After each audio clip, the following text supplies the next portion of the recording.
discord NTV's continued coverage of unpacking the BBI report tonight from an economic standpoint. The BBI report has been widely termed as the panacea for not just political ills bedeviling the country, but also its economic woes. From a tax break for micro, small and medium-sized businesses lasting 7 years to a grace period for higher education loans board beneficiaries lasting 4 years, the report is not short of proposals to extend relief to struggling businesses and households. But can Kenya's economy in its present state afford the proposals? Does the country have the fiscal space to absorb the cost that comes with such? Well, I'm now joined by Kwame Winu, the Chief Executive Officer at the Institute of Economic Affairs, Honorable Kimani Ichung'wah, the Member of Parliament for Kikuyu, and critically, he's the immediate former chairperson of the National Assembly Budget Committee, and finally, constitutional lawyer Kakai Kissinger, who is quite active in matters regarding the BBI report. Gentlemen, welcome on set. Let's kick off by our conversation focusing on the subject of devolution, which is something which has stirred a lot of interest. If you read the BBI report, there is the proposal to place the floor at 35% of allocation going to the counties. Presently, it provides for 15%. Kakai, let me start with you. What's the idea behind this? Thank you for inviting me. I think one of the things is we have to understand some of these proposals did not just come from nowhere. These proposals came from Kenyans themselves. I was privileged to have worked on the BBI report as one of the experts who was dealing with the matters with the constitutional issues and legislative issues. Now, as the economy grows and as we move forward in terms of devolution, we've noticed that one of the biggest beneficiaries of this BBI is the aspect of devolution. So this BBI is basically centered on devolution. So the idea was that most governors that we interviewed with and spoke to, most of the MCS we spoke to, and most of the developed structures we spoke to, felt that there's need to increase that allocation. And it was previously in the old constitution at 15%. Yes. Now it's going to 35%. Okay. So it's going up. So in the sense that they felt that devolution, there has to be given more prominence, so that pesa goes to mashinani, and that the ordinary mwananchi at the basic level, all the way to the ward. That's why eventually you see the ward development fund being introduced, that they require more money. Okay. And that's something that by and large, everybody agreed you cannot deny. Okay. You just have to give what they're requesting. I see. Because it's their governors who are requesting for it. All right. So that was the philosophy, the thinking behind that aspect of increasing the allocation from 15 to 35% and capping the other one to 65%. Let me hold you there, Kakai, and cross over to Kimani Ichung'wah before I come to Kwame. Kimani, many times it has been cited that we normally see a tug of war between the National Assembly and the Senate regarding the allocation. Do you think this could have driven this push for 35%? Not really, because the tug of war between the two houses are basically everybody just exercising their mandate, the Senate being the house that fights for more resources to go to the counties, and of course the National Assembly members of Parliament being at the national government level. Then there's usually a tug of war. But I think the demands for more resources at the counties are justified for every other county in this republic. But we must appreciate that the share of resources is a very emotive issue, be it between the two levels of government, the national and the county governments, or be it amongst the counties, the recent protracted battle between senators in the Senate and the Council of Governors on the revenue share formula tells you how emotive matters to do with share of resources can be. However, my concern with the increment, and I've heard what Kissinger is saying, that it's an increment from 15% to 35%. It's good to note that the 15% that exists in the 2010 Constitution is a lower cap, that you begin from not less than 15%. Therefore, there's no time that government, the national government, can send resources of less than 15%. What we are doing with the BBI proposal is moving this lower ceiling from 15%, we are now saying not less than 15%, to not less than 35%. Politically speaking, is a very good thing to do, but in terms of finance, financial management and economics, it is not a good thing to do. If you were to take the current scenario in our country today, with revenues of about 1.6 trillion shillings, 35% of that is about 560 billion shillings. Our debt repayment this year is close to 1 trillion shillings. So it tells you all our revenues, the revenues we generate this year, for instance, would go towards debt repayment and money to the counties. You are left with no money for development at the national government level. You are left with no money to pay salaries and wages and all other recurrent expenditure in government. Mm-hmm. I want to remind you that when Kenyans were doing the 2010 constitution, yes, Chapter 12 on public finance is not something that was left to politicians. Unlike what we have done with the BBI process, where we've just left it to politicians and the agitation of politicians to direct what we settle for. Okay. Chapter 12 of the current constitution had many economists, and probably Kwame is here, he might have been among those who are there, or at least the Institute of Economic Affairs and other economic institutes in this country were involved in this process. And therefore, we must be careful, and I just want to caution that we must be careful yes, to put it in the Constitution a very high percentage of what is what should go to certain levels of government or to certain functions of any government unit. Ideally, the decision on whether you will give 50% or 70%, even today under the current constitution, nothing stops the government today from increasing the shareable revenue going to our county governments to 50%, yes, other than the reality of our economics. Therefore, I think this is a decision that is more based on emotions and political expediency than any economic logic and sense. Honorable, let me hold you there and cross over to Kwame. Just to pick from what Mheshimiwa there said, clearly, and I do agree with him that if you read the Constitution, 15% is a floor. Yeah? And if you look at the numbers, we've been playing around 19, 20% for a number of years. Some have argued it's because we have stagnated at this point that perhaps it is necessitating that we now raise the floor. What do you think, Kwame? Well, I think the question of 35% is, it's an arbitrary number like 15 was. But at the same time, every year the Commission on Revenue Allocation, which is obviously has the responsibility under Chapter 12 to provide advice to the Senate and the National Assembly about the horizontal division of revenues between between the national government and county governments. Every time they've proposed numbers, invariably the National Assembly especially, and the committee that was chaired by Honorable Kimani Ichung'wah, even before we had the debt problems, would approve for government to borrow 1 trillion shillings, but refused to allow even 30 billion shillings extra for the National Assembly. So really, I think we have to state these things according to the facts. So it is clear to me that he has a point in stating that what logic informs that, but it was clear for a long time that counties have far less money than they need for the functions that have been accorded to them, both under the chapter on devolution, Chapter 11, and also the 5th schedule and the 4th schedule. So if you put those together, it is, and Parliament has been unwilling to actually raise that. Every time there was a dispute, the National Assembly sided with the Executive and Treasury. And so this is the frustration that you could see in the governors. I think they too have something to say, and Kenyans actually think that we are closer to the we are closer to counties, and we therefore require more resources going down there. So counties have failings that are actually about resources. So let's also give an example. So if you look at the distribution of responsibilities according to the Constitution, the Ministry of Health and Service Provision, frontline service provision, is at the county levels. Yeah. But if you look at how much money is allocated for providing health services, the Ministry of Health still keeps more money than counties keep and is available to them. That is definitely inequitable and actually violates one constitutional principle under Article 201.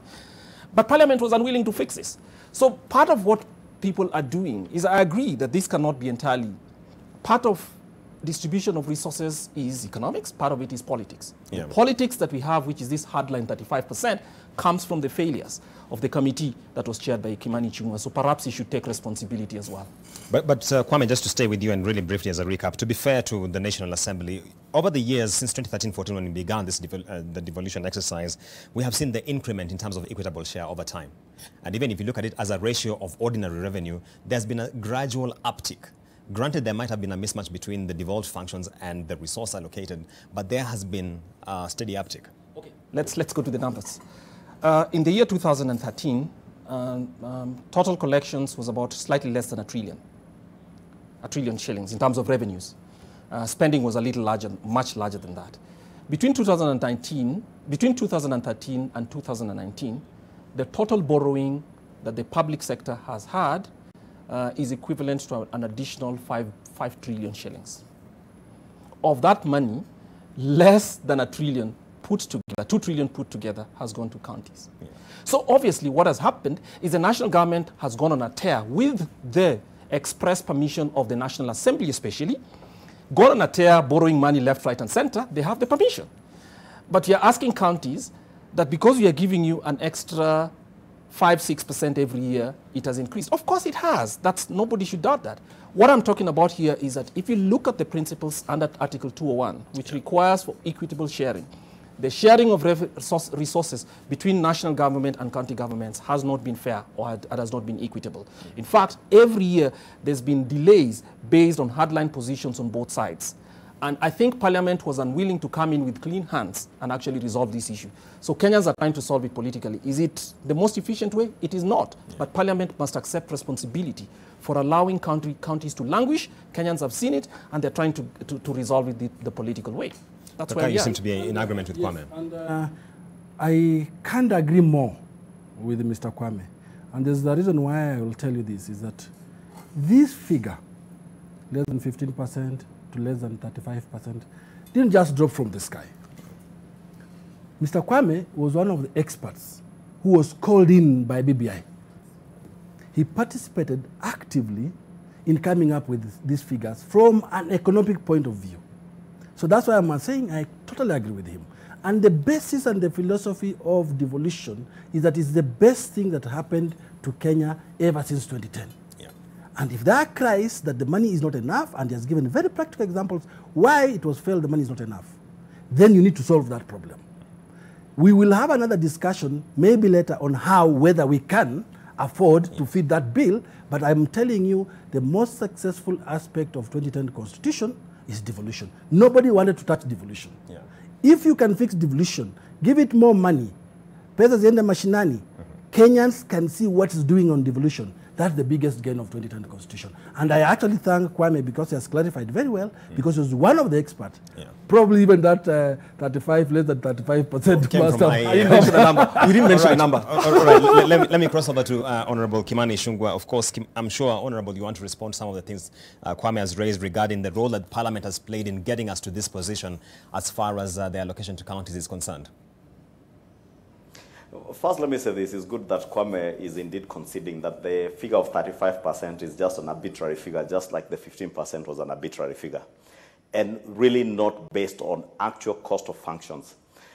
And I'll challenge Kwame to read the budget and appropriations report, I think, of the year 2018, 2019, or 2018, 2019.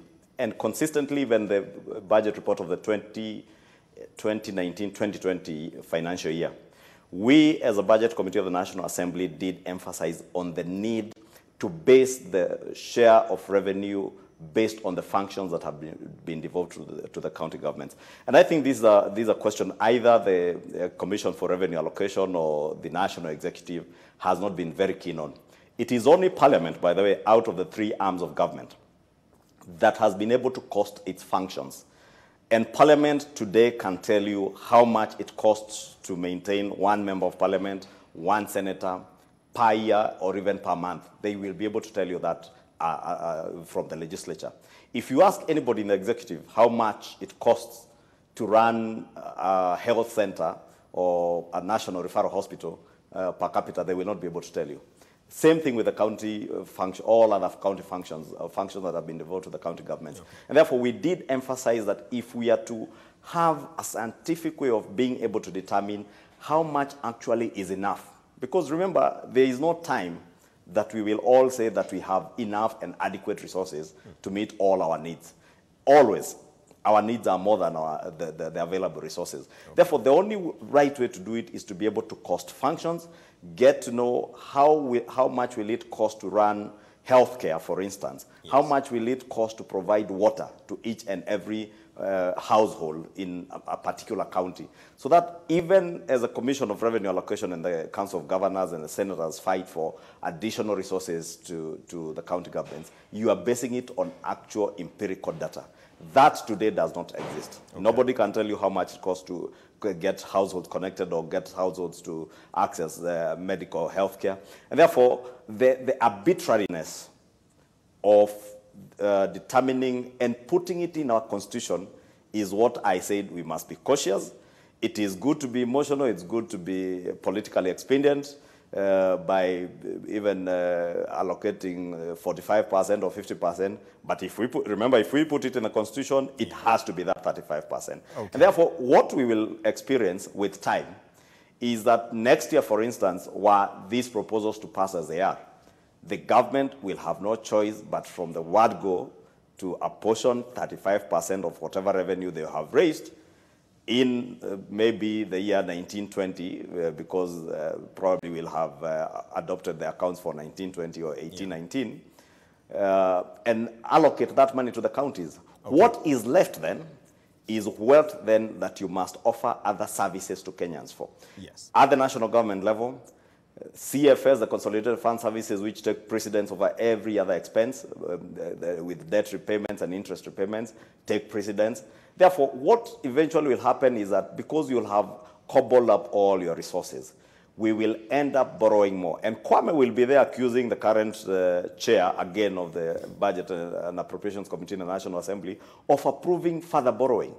And I can tell you, if you read the Budget Review Outlook paper of 2020, it's quite clear that after we reviewed the debt ceiling to 9 trillion shillings, most likely, yes, if you take a keen look, and Kwame, I would ask you to have a look at that Budget Review Outlook paper, it's quite clear that now we will burst that 9 trillion shillings. Probably by June next year, we'll have burst that ceiling. Remember the National Assembly. Yeah. I have to hold you there. We need to take a break, but we'll be coming back to pick up on this conversation. Remember, you're tuned into NTV Kenya, focusing on BBI and packing the economic angle. Don't touch that dial.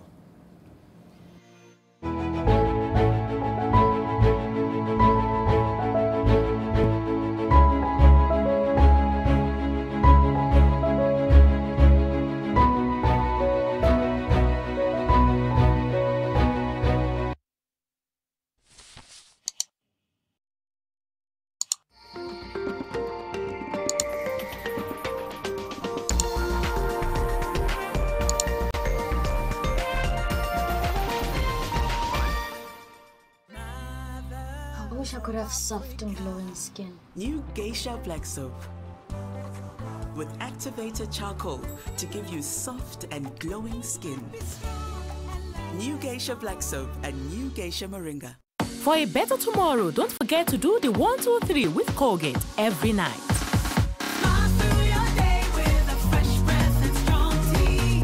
From far with you. I even gifted you a magnificent house. Rosa, it's the thought that counts. Please help me. When it comes to fever, you need to be both. Panadol Baby and Infant starts to work on fever in 15 minutes and is gentle on the tummy. Panadol Baby and Infant, tough on fever, gentle on your child. How much? Ni 20 bob. Kata. Ni how much? Hii ni so. Hii ni 20 bob na hii ni so, na zote ni the same size. Madam, the price of mutura is calculated by the formula. The length multiplied by the circumference to the power of the kafirifiri. Now, as you can see, yours has more kafirifiri than the other one. And the layer.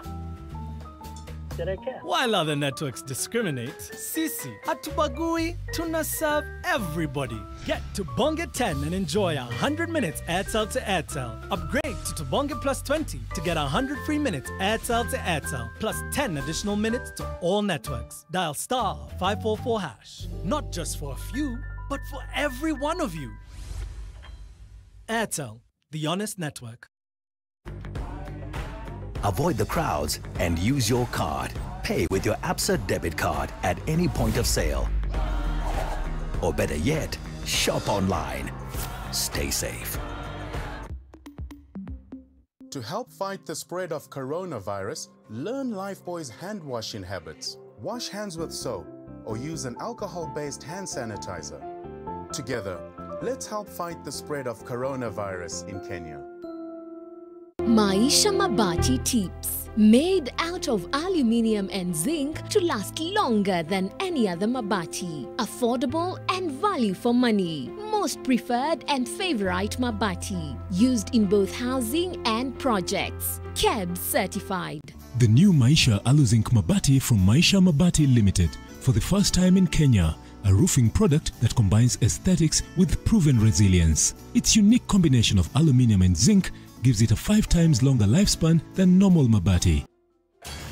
Last week, I murdered a rock, injured a stone, hospitalized a brick. Brilliant Kipchoge from Mohamed Salah. Been chopping trees. I done something new for this fight. Bad. I'm gonna show you how great I am.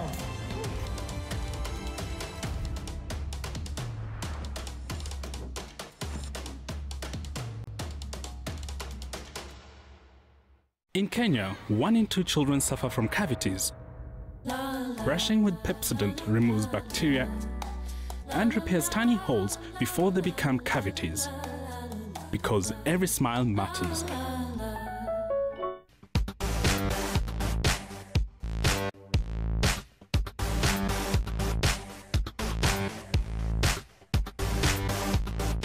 Washing is not equal to cleaning. Cleasoft equals real clean. Cleasoft cleans not just the surface of the clothes, removing stubborn stains easily. Effective antibacterial agent goes deep into the fibers, removing 99.99% of the hidden germ. Congratulations! You are the winner!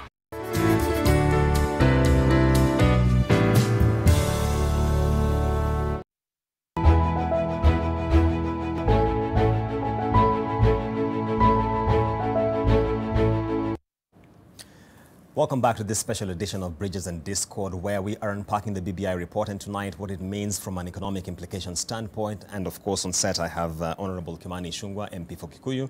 I have Kwame Owino, the CEO of IEA Kenya, and as well I have Kakai Kissinger, who is who plays the role of a constitutional lawyer and has been very active in matters regarding the BBI report.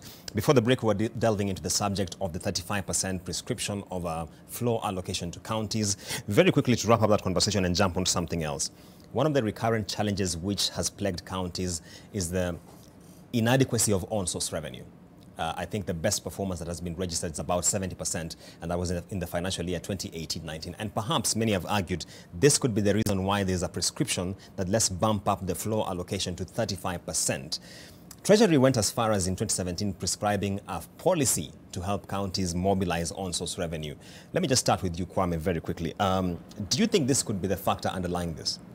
Okay, let me first give yes, the IEA actually made 3 representations to the steering committee and the BBI.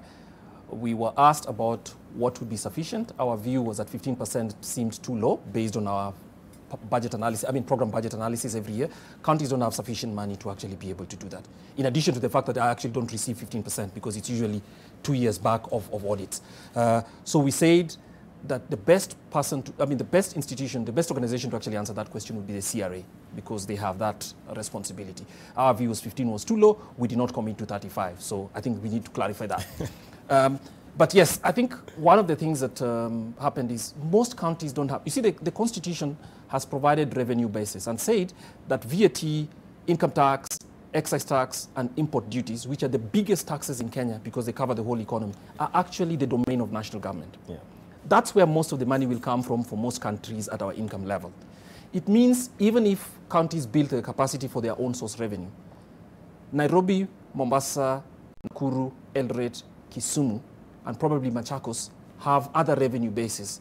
If you talk about Siaya, for instance, and I don't choose Siaya for any malevolent reason, they will not be able to raise a lot of money outside what they receive. So that pressure is important, but it is not possible for them to actually match what revenues can come from their equitable share under the Constitution for that. So we have to be very, very careful. So we don't blame counties. They must do well.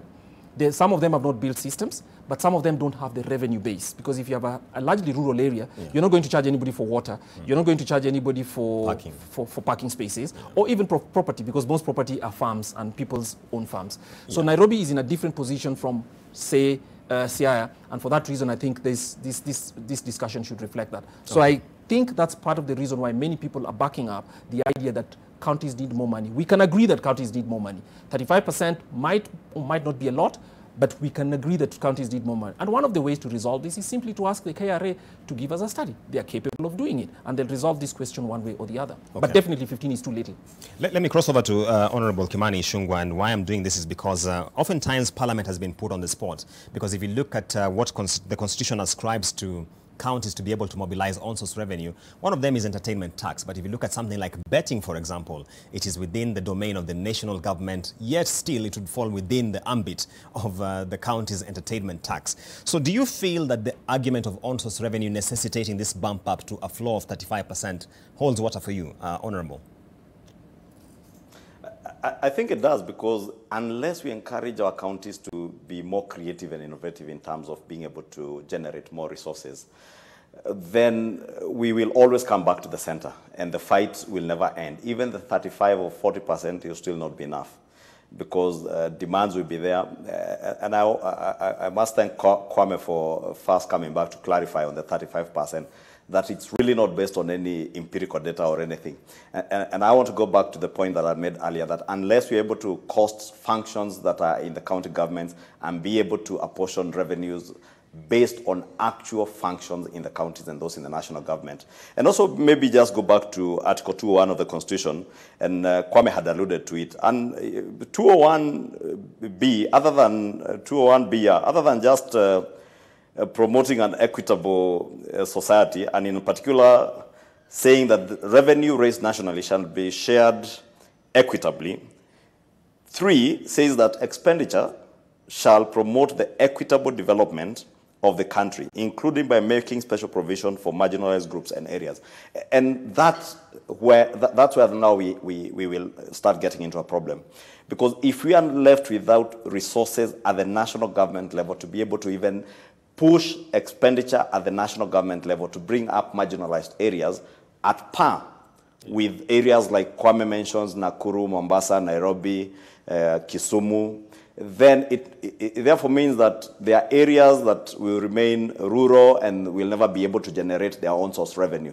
And that is why this debate cannot be left to just politics and emotions. And I think the tragedy that we have today is that we have left it to politics and emotions, rather than economic reason that will be based on empirical data, on actual cost of functions, be able to measure at the national government level, what is it that we can do to invest more resources in a particular county or in a particular area, and be able to generate more resources from that revenue from that area. I'll give you the case example maybe of a county like Marsabit. Yeah.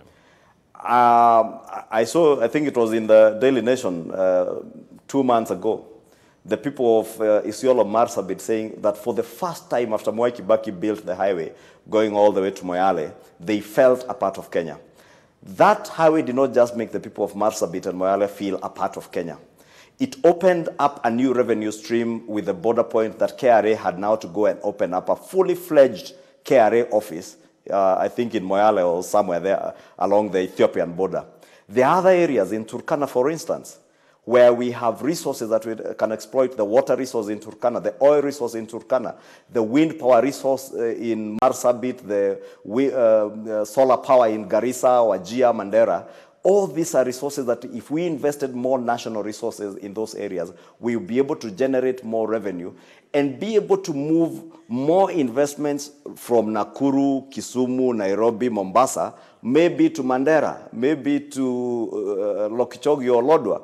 And therefore, you allow or you enable those counties to be able to generate more of their own revenue, or own source revenue, and you limit the fight at the center. Otherwise, what we are doing now, we are just being emotional, we are being politically expedient because it is right, it's politically expedient and right to say more money should go to the counties, but we are not asking ourselves, where are we taking this country 3-5 years from today? And I've told you it will not take us even to 2022. By June 2021, most likely, we shall have passed the 9 trillion shillings debt ceiling. And therefore, contravening the same constitution that says that we must share our debt burden between the current and future generations. And therefore, we will leave future generations, and maybe not even the future generations, even our own generation, we will be left with a very huge debt burden that will not be able to cater for. And Kwame was accusing the National Assembly of always siding with the National Executive. And I dare ask Kwame, what is it that the National Assembly will do if, for instance, as I said, in the next financial year, we have revenues of 1.5 or 1.6, in the backdrop of this COVID, maybe even 1.5 trillion. And do you say that the last audited accounts, if they are for 1920, 1.6 trillion, 560 billion must go to the counties? Your debt repayment is at 1 trillion shillings. Yes, let me Therefore, you are left with nothing. You have to go back and borrow. Then you accuse the National Assembly of siding with the National Executive. It is reality, economic reality. Honorable Lishungwa, let's cross over to Kakai, and as we close this chapter on devolution, really. And the point which Mheshimiwa is raising, which I think is critically important, is we all understand that if you look at the public finance management regulations in this country, the first checkoff from the consolidated fund is debt and pensions. In the event that you allocate 35% to counties, and you're in a situation where, like in this year, we have 9 or 4 billion shillings in debt servicing obligations, don't you think we'll be shooting ourselves in the foot?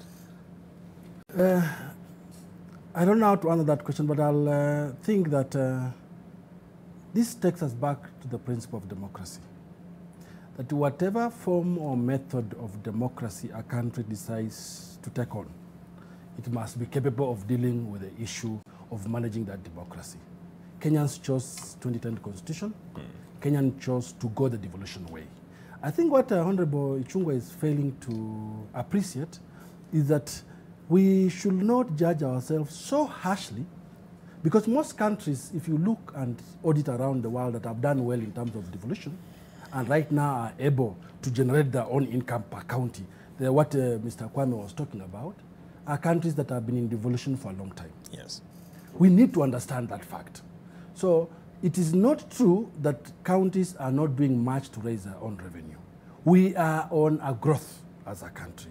We are just 10 years down into going into issues of devolution. Yes. So let's understand that where we are trying efforts. What we should be doing is asking ourselves, how do we then ensure and empower these county governments to be able to generate their own income? Okay. So that the center now, the demand on the center moves from the center back to mashinani. Okay. And we are in Kenya, we have different counties, 47 counties, and all of them are unique. Yes. You cannot, for example, compare Bungoma and Coast, for example. Yes. So I think what we should be saying is that we chose a democracy, and the democracy came with devolution.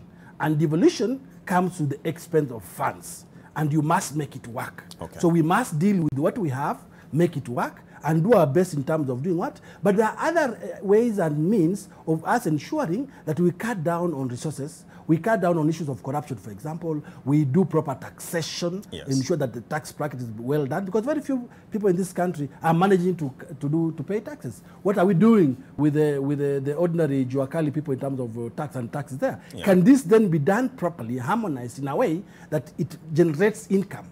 Let me hold you there, Mr. Kakai, because that point now just helps me flip over to the next subject, because we have a lot to discuss. The subject of MSMEs, micro, small and medium-sized enterprises. The BBI report proposes a 7-year tax break for MSMEs.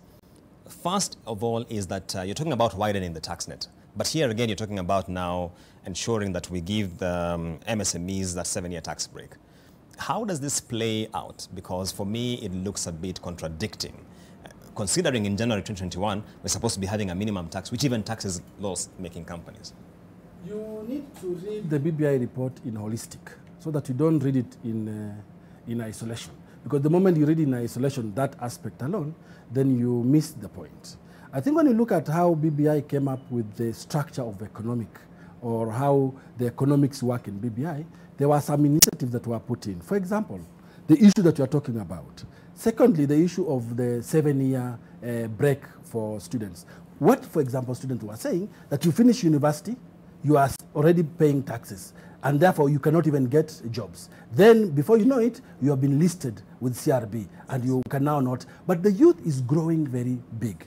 And the aspect was, when you look at the growth and the poverty level in terms of the youth unemployment, I think by now we are standing at 7% youth unemployment in Kenya. How do you ensure, and then that population of the youth is very huge in Kenya. I don't know what the population is, but Kwame will tell you. How do you ensure that you help this youth to come into the market so that now you start taxing to increase the tax rate? I see. So those are some of the things that PBI was trying to address. Okay. Kwame, a 7-year tax break for MSMEs. Yes. What do you make of this? It's a bad idea, and we have a precedent in Kenya which tells us that it will not work well. It will actually embarrass whoever came up with that idea. So for instance, I think sometime in the mid-90s, government wanted to incentivize foreign direct investment. And so we had a 10-year window of non-tax payment for what were called the EPZs. And what happened is firms came from mostly Asia, came and set up enterprises here at the end of 7 years, at the end of 10 years.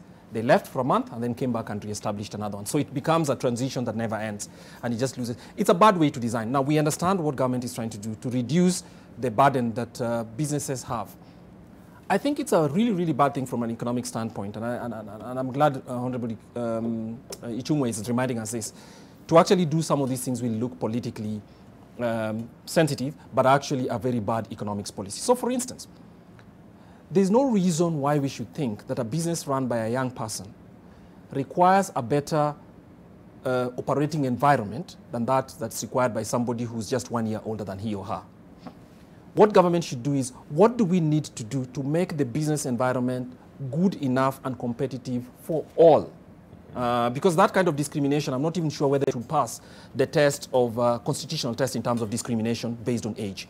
Because otherwise it's saying that if you're in the same business, you and I are selling the same books, but you're 1 year younger than me, then it means you have 7 years of taxes. Well, at least for the time being, and I have to pay full taxes. I mean, what are you saying? You're creating two different markets, and that will create serious distortions. Yeah. Now, if the intention is actually to help youth to do that, then ask yourself, why is the business environment unnecessarily hostile to youth? And it has to do with the thousands of licenses and regulations and stuff like that.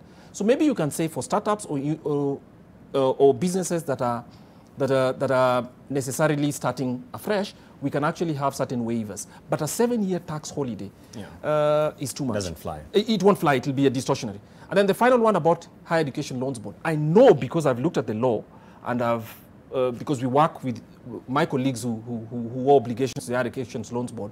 If you write a letter to the CEO, the Higher Education Loans Board will give you a waiver without waiting for Parliament or the Constitution to instruct them.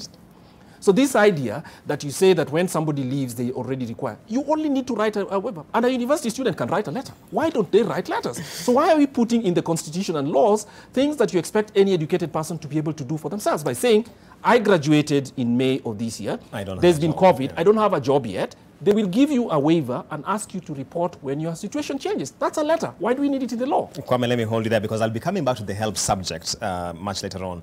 Honorable Ichung'wa, a 7-year tax break for MSMEs, does it make sense to you? First, I was laughing because Kwame is on point on a number of issues, and I agree with him on the tax break. That what we are doing with BBI, and remember we were told it's a snake, it might be a very venomous snake, but being venomous, we had to color it and sugarcoat it. And it's sugar-coated with a number of administrative, policy, and legislative proposals, like those of a 7-year tax break, the HELB, waiver of penalties and interest. And those are just sweeteners to the real issues that are in the constitutional amendment proposals. And therefore, these sweeteners largely look harmless, and they're harmless indeed. And even the 7-year tax waiver would be good, but have we diagnosed the problem right?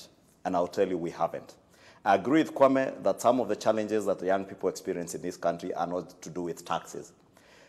Ask yourself, and maybe KRA should have come out to tell us, how many formally registered MSMEs are there in this country, and how much are they paying in taxes, and therefore how much would we be losing per year if we were to give them a waiver?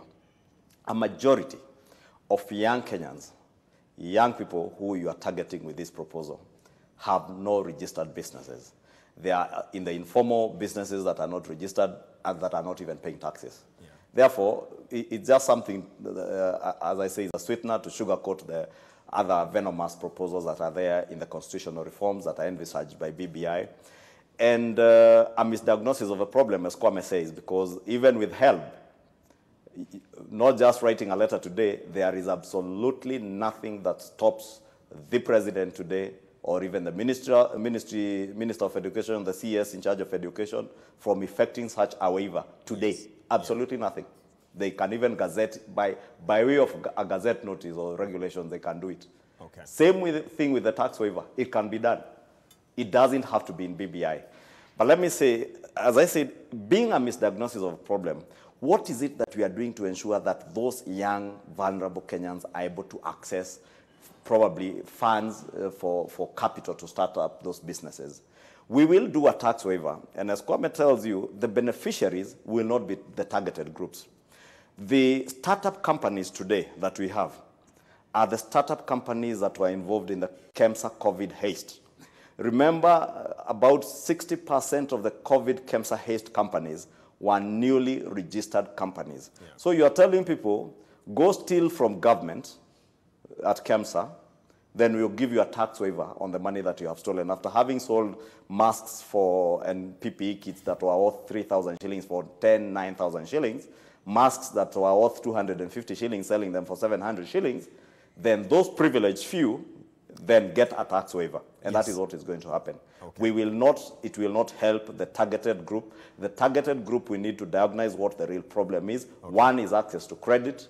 The other one is access to markets, because we have killed all our markets and we have killed all our sources of borrowing. People are borrowing from Fuliza today. Yes. What business can you Fuliza for, my friend Julian's? Fuliza today and end up paying at an average of almost 10% a month and make profit out of it. And that is what is happening today. MSMEs are Fulizaing to run their businesses. Therefore, we have completely misdiagnosed the problem. Okay. As I said, those proposals are sweeteners, and we'll be happy to engage with them at the National Assembly level, because those ones, they can bring them quickly as early as Tuesday when we reopen Parliament from recess. And we'll be able to look at some of those proposals. We can pass them in 2 days. Then we leave Kenyans now to be able to have an opportunity to look at the venom inside the other proposals. Mheshimiwa, now we need to take a break on that point, and we'll be coming back with a lot more on this conversation. I really wish we had more time for this, but right.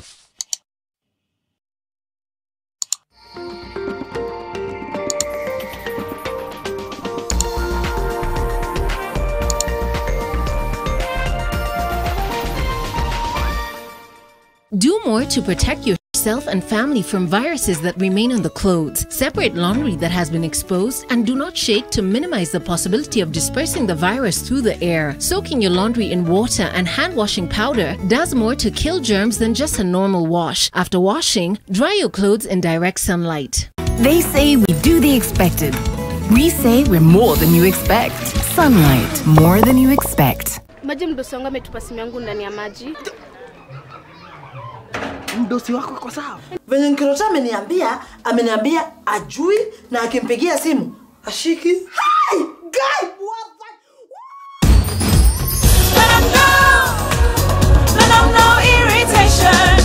For the women who deserve more, Moped is now in Kenya and more than 40 countries. With its nylon-free surface, new Moped has unique softness and up to 100% protection. Your skin will love it. The procedure of reporting assets to Unclaimed Financial Assets Authority is simplified in the following easy steps. Step 1. Write an email to holders@ufaa.go.ke to request your profile to be created. Step 2. A link will be sent to the email provided for activation of the account. Step 3. Click on the link to activate the profile, then change the password immediately. Step 4. For subsequent access, use the link provided here. In case of forgotten password, use Forgot Password link to create a new one. Step 5. After login, click on Assets to submit records. If client has subsidiary, you can create more users under Manage Users. Unclaimed Financial Assets Authority. Receive, safeguard, reunite. Superior stain removal na mwosho moja just got more affordable na 10 bob too. We deal with structural steel fabrication for towers, steel bridges, churches, and factories. Our entry point to Equity Bank was out of frustrations from the major banks. They did not understand the nature of works. In Equity, they took time to understand. They tailor-make your requirements. I was able to pay my suppliers on time. I was able to improve my performance and to expand our customer base because of availability of funding. At this particular time, many businesses have closed. You can see we are still working. We contribute this much to God's favor and Equity coming in to support us. 10 years from now, I'm seeing opportunities in Kenya. I'm seeing abundance, and Equity as a partner, God willing, we work together. In Equity, I am home.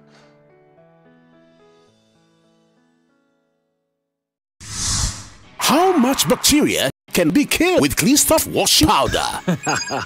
I choose C.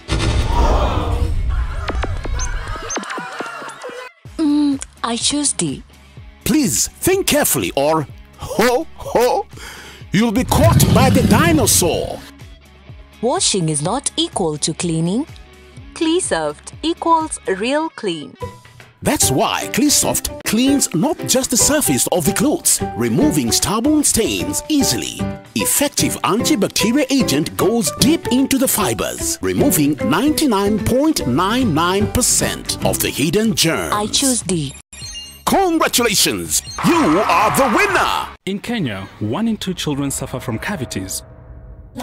Brushing with Pepsodent removes bacteria and repairs tiny holes before they become cavities. Because every smile matters.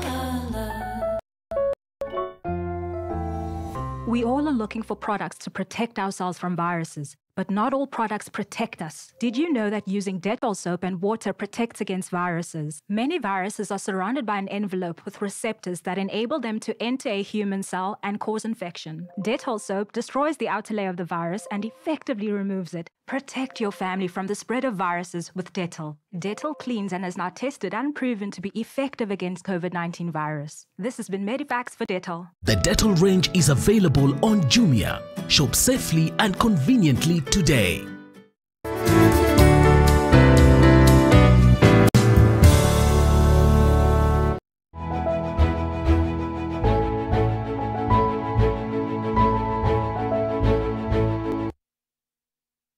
Welcome back to Bridges and Discord, and packing the BBI report from an economic standpoint. Now, between now and the next break, we have about 7 minutes, so I'll ask my panelists to be very crisp in terms of their remarks.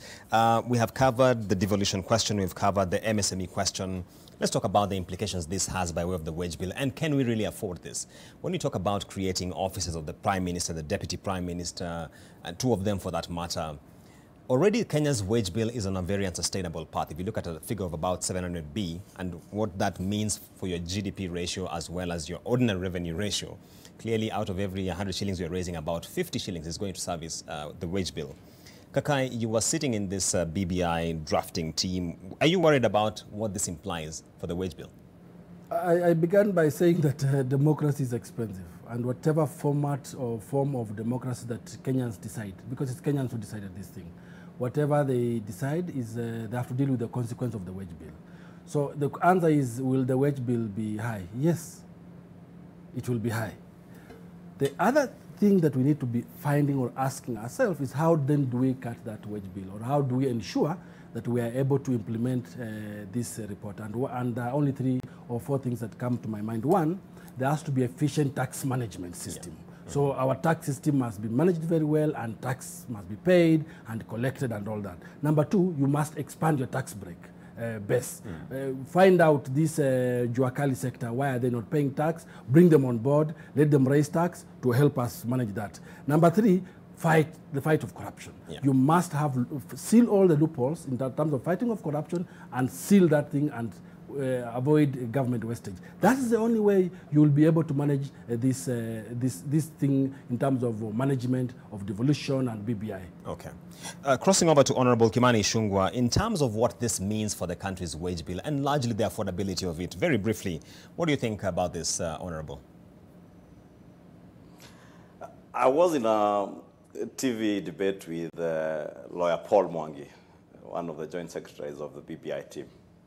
And his answer to that question was that probably that's why members of parliament need to earn less. And I asked him, why then didn't you have a proposal in that BBI that members of parliament should, in actual sense, earn less? Because the wage bill is going to increase, as Kakai says. And I agree with Kakai, democracy is expensive, but it will be expensive to who? And that is a question that we must engage in as Kenyans and ask ourselves. It will not be expensive to Kimani Ichung'wah and other members of parliament. It will be expensive to the ordinary Wanjiko, the taxpayer who will have to maintain the members of parliament lifestyles, the motorcades for the new bureaucracies that will come with the prime ministers and deputy prime ministers. Wanjiko will pay. The Kenyan people will pay. And that's why I have maintained that probably this is a time for consensus building, be able to agree if Wanjiko is to pay for all this, then Wanjiko's voice must be heard. Yes. You must be able to rationalize some of the proposals, and that's why I say there's venom in this BBI. We must be able and be bold enough to be able to build consensus and be able to together remove some of the venom that is in the proposals, especially the constitutional review proposals, so that even as we admit that democracy is expensive, it must be expensive to all of us. Otherwise, it shouldn't be expensive for us to use the Kenyan people to be able to pass reforms that will be beneficial to the political class at the expense of the ordinary Kenyan. We must have a conversation that involves both the political class and the ordinary Mwananchi. So that even as we tell the ordinary Mwananchi, this is going to be expensive, you will pay for this. Your children and generations to come will pay for this, because the debt burden is real. It is a real problem that we must deal with in our generation and generations to come. Let us be able to convince Wanjiko that even as you bear that weight, then there are benefits that will accrue to you. But we cannot sugarcoat it with benefits of a tax waiver that will end up benefiting a few elitist people and help penalties that you can do even without BBI. Right, Honorable Ichung'wah. Coming to you, Kwame, in terms of the wage bill implications, you have mentioned to me that you don't seem too bothered about this. Why is that the case? Okay. What we did was ask ourselves to actually read what the Constitution states, because I think some of the press coverage has bunched too many things together. So what this bill proposes, what the Constitution bill proposes, is that you'd have 47 women representatives who now sit in the National Assembly, assume offices in the Senate. And if you have offices in the Senate, there'll be no nominees to the Senate, so we'll have 47 women, 47 men, which will make it 94 people sitting in the 47 delegations. These 47 women already have their wages being paid today. So that will not be a wage increase. It will just be a translocation from the National Assembly kitty to the, it will still be handled by the by the Parliamentary Service Commission, from the National Assembly kitty to the Senate side of that. The only offices that are added, based on what we've read, are 5. That's the Prime Minister, the two Deputy Prime Ministers, the Leader of Government Business, which should not exist in a presidential system, and the Minority Leader, which are also. Now, if we decide to give them perks, that's fine. But the truth is this. Now, and this is not to say we support it. The truth is this is a political fix which helps people to share public kitty. But by its own, for a country that spends 10 billion shillings per day, this raises our expenditure by less than 2 million shillings per day in the calculation based on today's wages. So that's not material. It is the principle that we at the Institute of Economic Affairs are questioning. It is not the money per se, because if you look at Parliament, for instance, Parliament has allocated for itself 2 billion shillings for travels every year. So we can ask ourselves whether that's cost effective or not. But I'm not going to say that. So if we must question this allocation, or rather this proposal, it must be on the basis of what principle are we trying to defend, but not necessarily the cash on its own. Not to say that 700 million shillings is easy to find. All right. And that point by Kwame, takes us to another short break where we have the news highlights. Then we'll be back for closing remarks.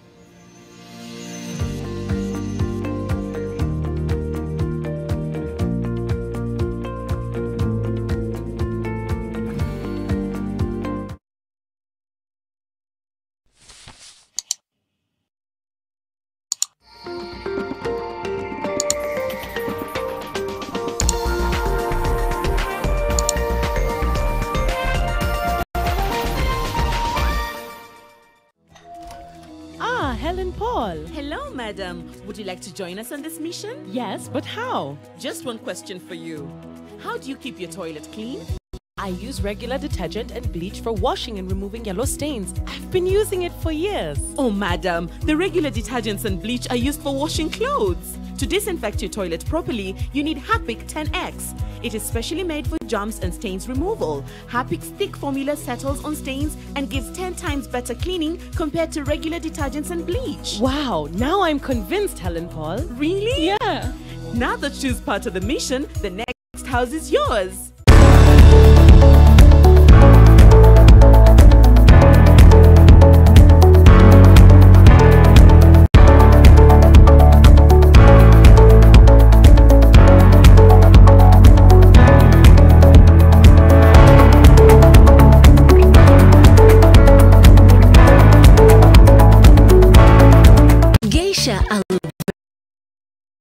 And honey made the goodness of aloe vera to calm and refresh your skin. Be strong and last long. Maji mdosi wangu ametupa simu yangu ndani ya maji. Mdosi wako kwa sawa. Venye Nkirota ameniambia ajui na akimpigia simu ashiki. Hi, guy, what the? Let them know irritation. For the women who deserve more, Moped is now in Kenya and more than 40 countries. With its nylon-free surface, new Moped has unique softness and up to 100% protection. Your skin will love it. How much bacteria can be killed with Clean Stuff washing powder? I choose C.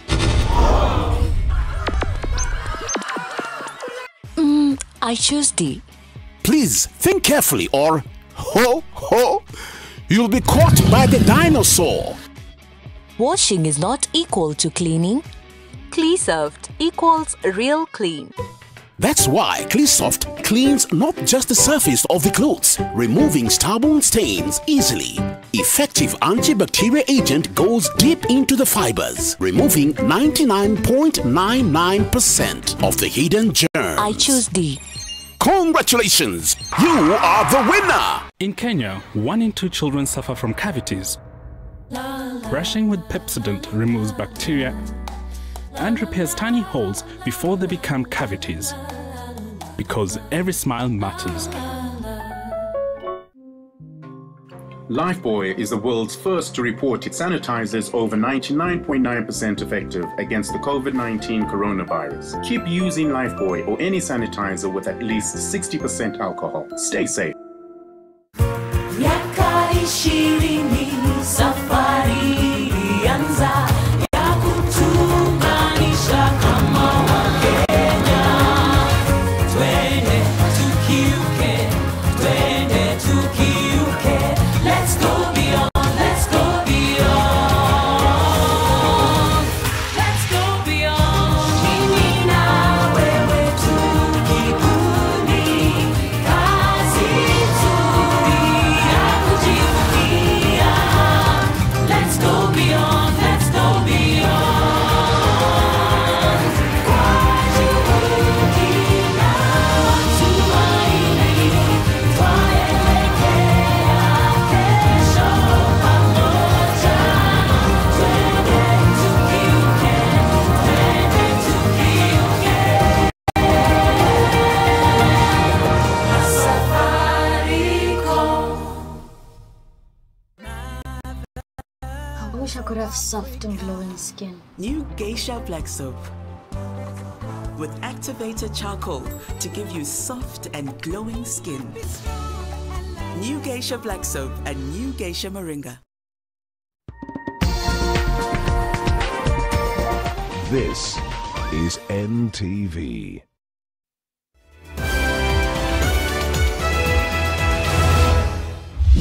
Tonight, we have lost 54 lives to the disease this week alone. The rising death toll, a pandemic taking a toll on the healthcare system.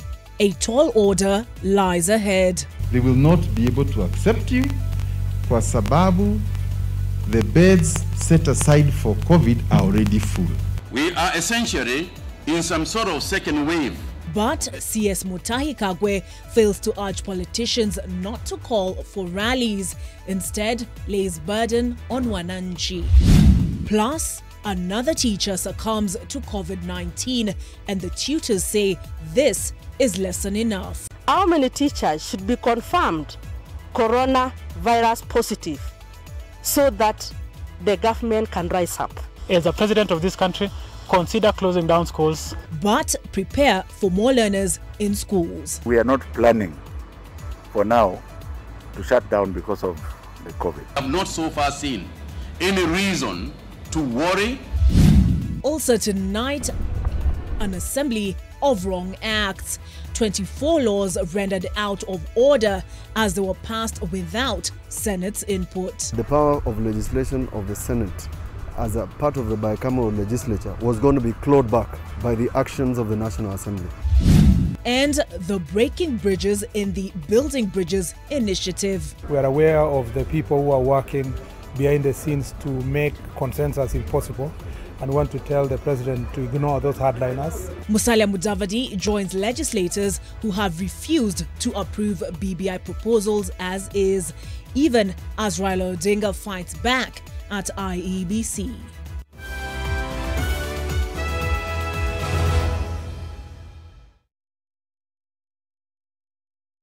New Blue Band peanut butter.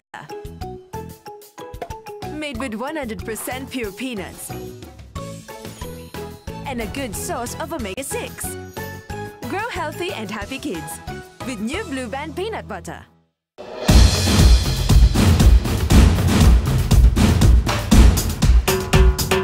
We deserve more girls.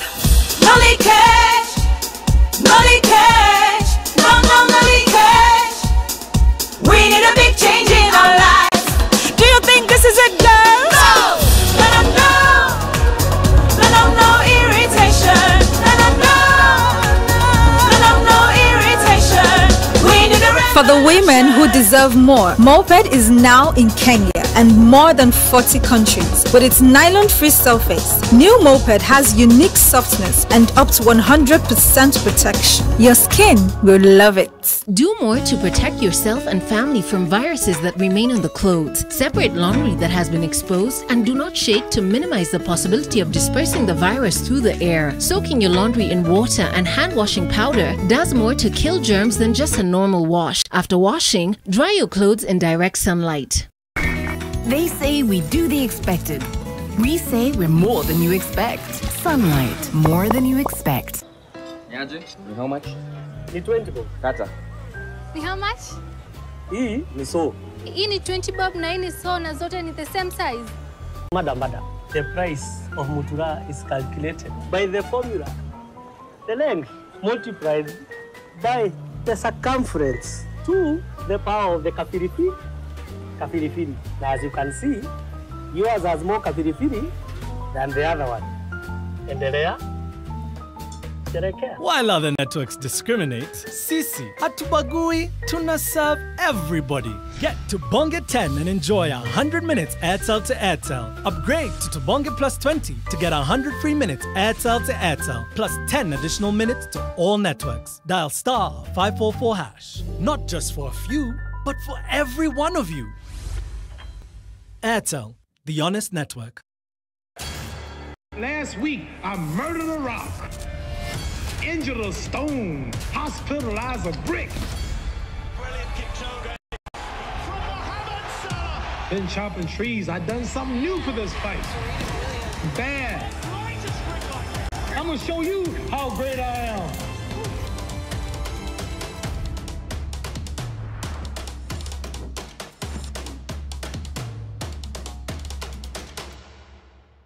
To help fight the spread of coronavirus, learn Lifebuoy's hand washing habits. Wash hands with soap or use an alcohol-based hand sanitizer.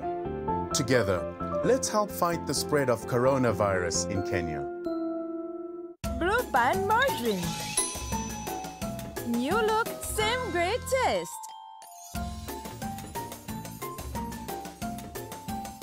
That's when she replied, "Give me one good reason to stay with you." Nikamtumia 100 reasons to be my boo. akanisho unabonga sana kwa text lakini in real life we ni timid. Hapo nika get minutes ya kupaint picture vivid. Akasema ati I'm in demand. Unadhani DM yangu ni MD? Kumbe nilikuwa nishasotiwa na 100 MB. Call, SMS and browse from only 10 shillings with Telkom. Now that's power. Telkom, moving with you.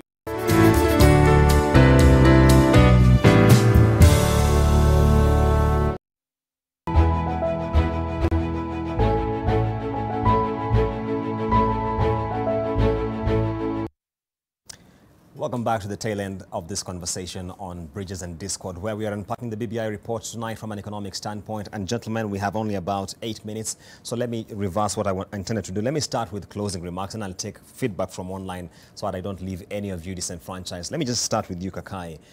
In terms of the way forward, what do you see as the road ahead?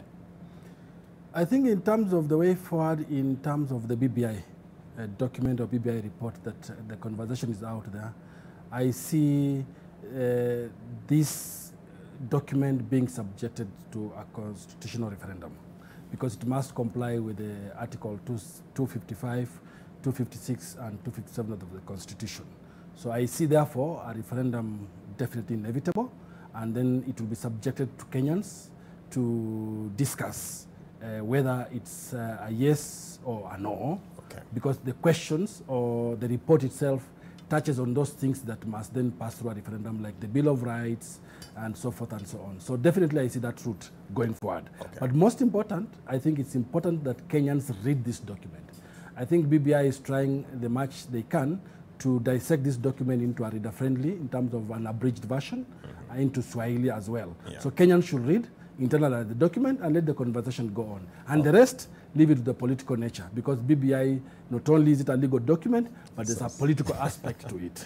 Critical point there you have made. Crossing over to Honorable Kimani Ichung'wah, your closing thoughts very briefly in terms of the road ahead for this BBI and some of the economic proposals being made inside here. I think for me the road ahead is about consensus building. We should immediately, instead of the rush for a referendum, which we have been told by IBC would cost not less than 14 billion shillings, and that is the direct cost of running the referendum. The indirect costs in terms of economic baggage that will come with the referendum and campaigns would probably be in the hundreds of billions. And you know what damage that will do to our economy in the backdrop of a pandemic like we've had for the better part of this year. Therefore, for me, my way forward will be consensus building, to be able to rationalize the proposals, be able to remove the pangs and the venom in the snake, as it were called. Let us be able to know what pangs can bite Kenyans, what venom can kill Kenyans. Remove that, be able to rationalize it vis-a-vis the political and economic issues.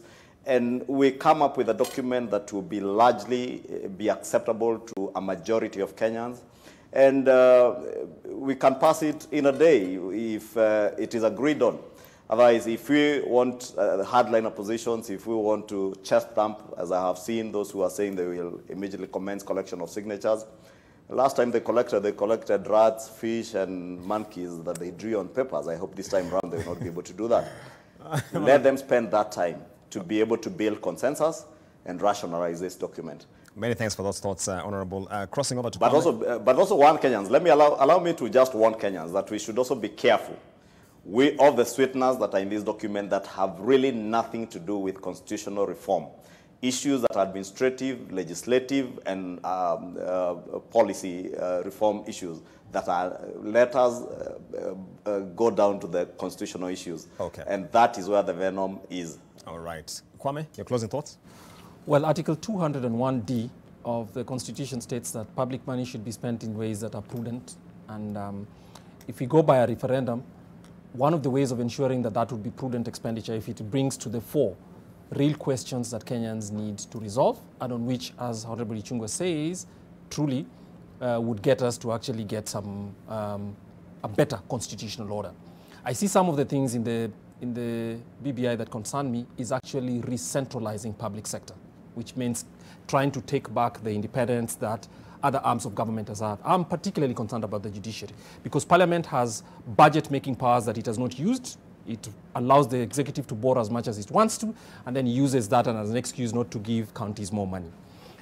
So I am concerned especially about those administrative questions which give back the president discretion in issues which are constitutional, whether it's in reforming the police, whether it's in the judiciary and stuff like that. So those things concern me. If they are brought as part of the big constitutional deal, this BBI will be a hard sell. Okay. Kakai, very quickly, there are lots of questions online about BBI and debt. Of course, Honorable Ishunga has already mentioned we're on a very fragile debt path. We already crossed the 7 trillion shillings mark. What does BBI have to do about this? I think that the question is completely difficult to answer.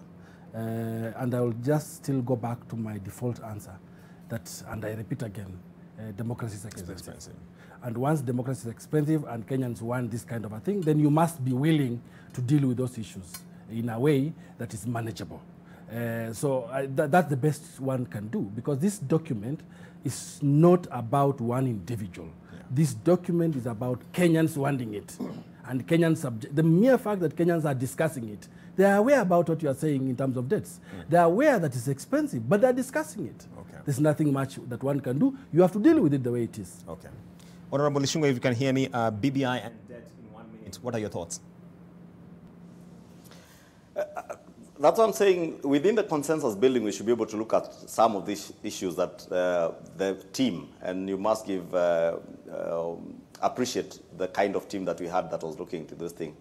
They didn't have the requisite expertise maybe to look at the debt issue, because it is an issue that I have told you is a big issue today. And not just this year, even in the years to come and generations to come, we'll have to bear burdens of money that we are borrowing today. And therefore, we must also be able, within the consensus building, to look at the question of debt.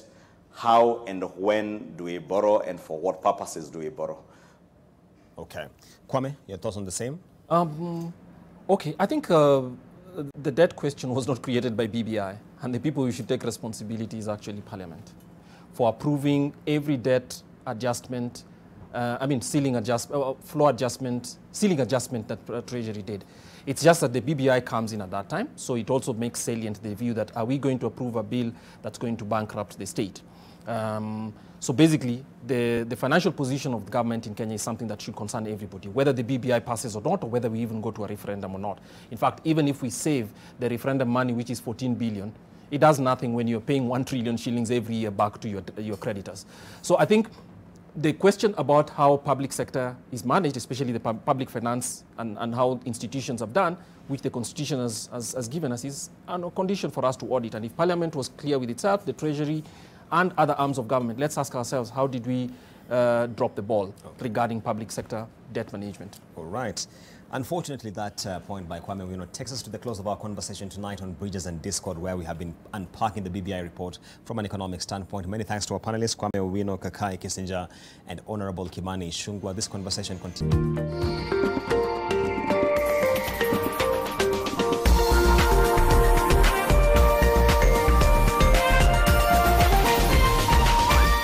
This is NTV.